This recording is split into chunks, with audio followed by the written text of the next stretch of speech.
Praise the Lord. Good morning. ప్రభువైన యేసుక్రీస్తు శుభనామంలో మీ అందరికీ వందనములు. ఎలా ఉన్నారండి? అందరు బాగున్నారా?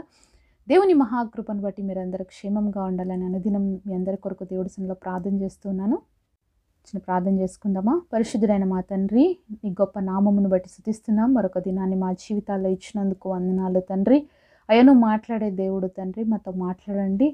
మీ స్వరాన్ని విని ఆ ప్రకారం జీవించే కృపను మా అందరికీ దయచేయమని యేసు నామంలో ప్రార్థిస్తున్నాము తండ్రి.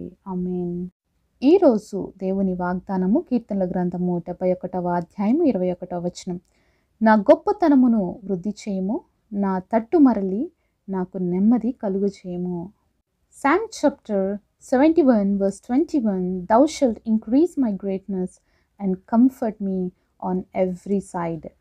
దేవుడు ఇచ్చినటువంటి అద్భుతమైన వాగ్దానం మనందరి జీవితంలో నెరవేర్చబడును గాక. ఆమెన్.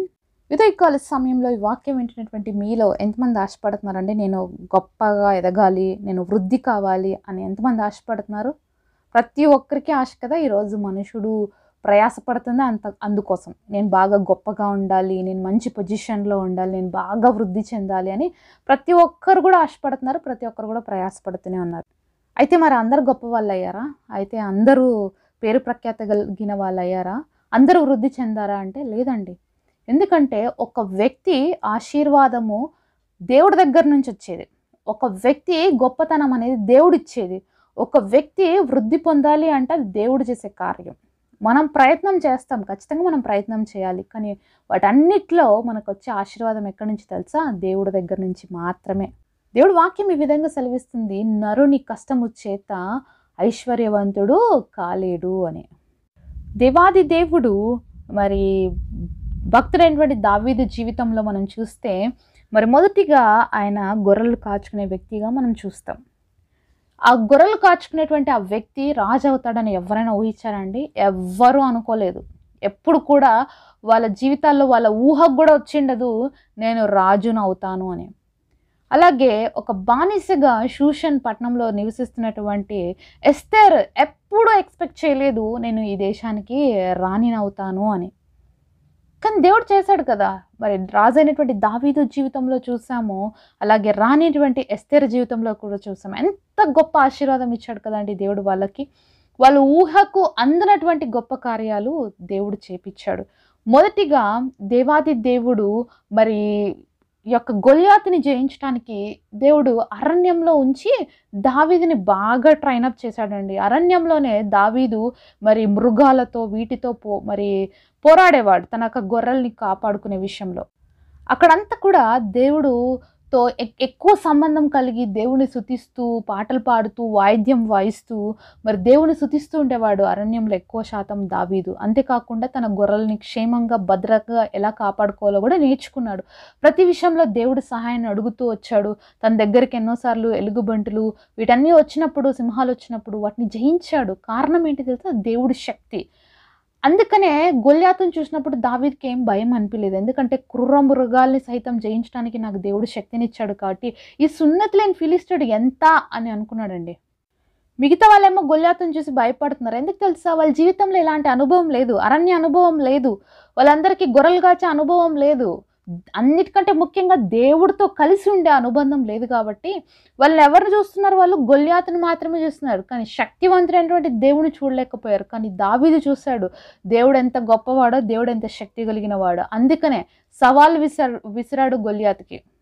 అలాగే మరి షూషన్ యొక్క కోటలో అనేక మంది రాజకన్యలు, అనేక మంది అందమైన కన్యకలు తేబడ్డారు.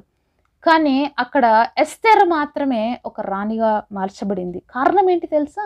దేవుడి దయ, దేవుడి యొక్క కృప ఆమె మీద ఉంది. దేవుడు ఆమెను గొప్ప చేయాలని ఆశపడ్డాడు. కారణం ఏంటి తెలుసా? దేవుడికి ఒక ప్లాన్ ఉంది.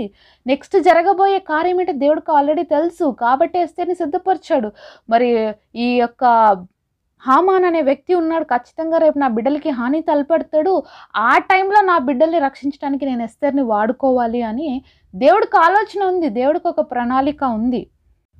కాబట్టే అంతమంది రాజకన్యకల్లో కావచ్చు, అంతమంది అందమైనటువంటి కన్యకల్లో రాణి అయిన ఎస్తేర్ మాత్రమే రాజు దృష్టిలో, అంతేకాకుండా ఆ రాజ్యంలో ఉన్నటువంటి ప్రతి వారి దృష్టిలో దయ పొందుకుంది ఆమె మాత్రమే. కారణం ఏంటి అంటే మరి ఎస్తేర్కి పేరెంట్స్ లేరండి. వాళ్ళ పిన్న నాన్న అంటే చిన్నాన్న మొర్దెకై పెంచాడు. ఆలోచించండి, మరి ఎలాంటి పరిస్థితుల్లో తను పెరిగి ఉంటుందో. తనకు తెలుసు తను ఎంత క్రిటికల్ పొజిషన్‌లో పెరిగి పెద్దదయిందో. అలాగే ఇంకొకటి, తల్లిదండ్రులు లేకున్నప్పటికీ వాళ్ళ బాబాయ్ తనని పెంచినప్పుడు ఎంతో జాగ్రత్తగా దేవుడి విషయాలు నేర్చుకుంటూ, దేవుడి సన్నిధిలో ఎదుగుతూ వచ్చింది. కాబట్టే మొర్దెకై ఏం చెప్పినా వినేది. అంతేకాకుండా ఇప్పుడు రాజు దగ్గరికి వెళ్ళాల్సిన టైమొచ్చినప్పుడు తను భయపడింది. ఎందుకంటే రాజు చంపేస్తాడు పిలవకుండా పోతే అని.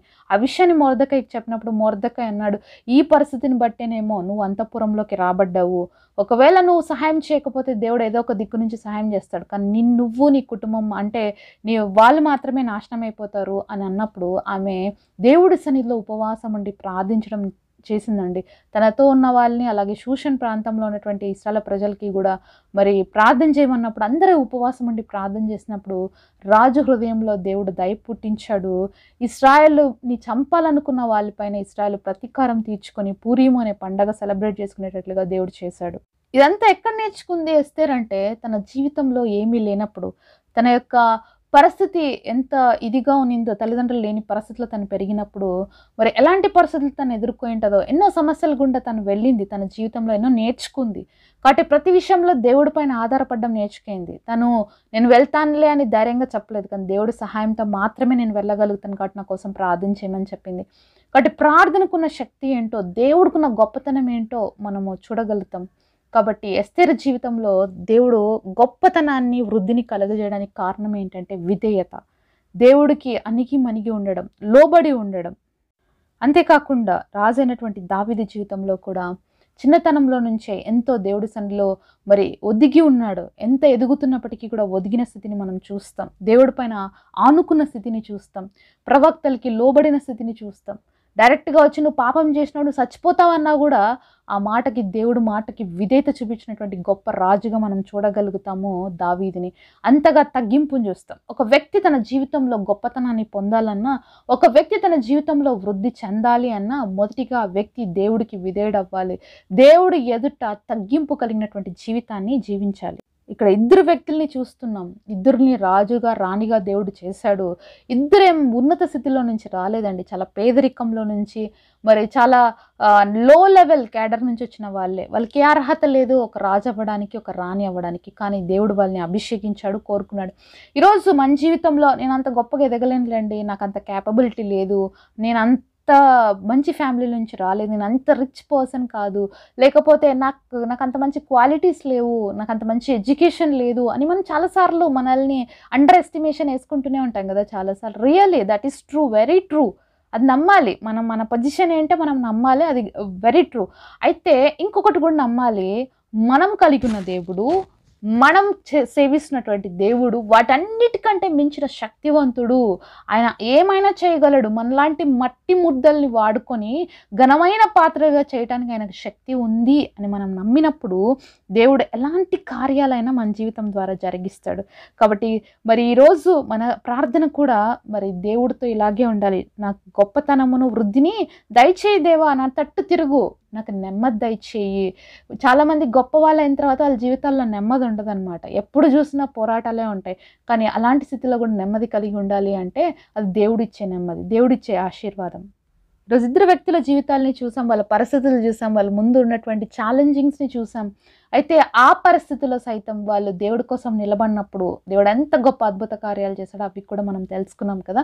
ఈరోజు నీ జీవితంలో ఏమైనా ఛాలెంజెస్ వచ్చి నీ ముందర నిలబడ్డాయా? గొల్యాతు లాంటి పరిస్థితులు, అలాగే హామాన్ లాంటి క్రూరమైనటువంటి, ఇబ్బంది పరిచేటువంటి ఏ పరిస్థితి అయినా నీ ముందు వచ్చి నిలబడిందే, వాటన్నిటిని మించిన శక్తివంతుడైన దేవుడు నీ పక్షంగా నిలబడ్డాడు అన్న విషయాన్ని మర్చిపోకుండా దేవుడిని ప్రార్థించే, దేవుడిని అడుగు, ప్రభా నువ్వు నా వైపుకు తిరుగు, నన్ను వృద్ధి పొందించు, నీ గొప్పతనాన్ని నాకు దయచేయి, నాకు అన్ని విషయాల్లో నెమ్మది దయచేయని మనం ప్రార్థన చేద్దామా? పరిశుద్ధులైన మా తండ్రి, మీరు మాతో మాట్లాడిన ప్రతి మాట కొరకు నేను స్తుతిస్తున్నాము, అయా ఘనపరుస్తున్నాము. మా ముందు ఉంచినటువంటి దావీదు జీవితమును, ఎస్తేరు జీవితమును బట్టి మీకు స్తుతులు చెల్లిస్తున్నాం తండ్రి. వాళ్ళని గొప్పవారిగా చేశారు, వృద్ధి కలుగజేశారు, నెమ్మది కలుగజేశారు. అలాగే మా జీవితంలో కూడా మమ్మల్ని గొప్పవారిగా వృద్ధి చేయండి అయ్యా. మా జీవితాల్లో నెమ్మదినిచ్చి మమ్మల్ని కూడా ఆశీర్వదించి నీ నామానికి మహిమకరంగా మా జీవితాన్ని మార్చమని యేసు నామంలో ప్రార్థిస్తున్నాము తండ్రి. ఆమేన్. ఈరోజు బర్త్డే అలాగే వెడ్డింగ్ యానివర్సరీ సెలబ్రేట్ చేసుకుంటున్న మీ అందరికీ కూడా wish you happy birthday and happy anniversary. God bless you.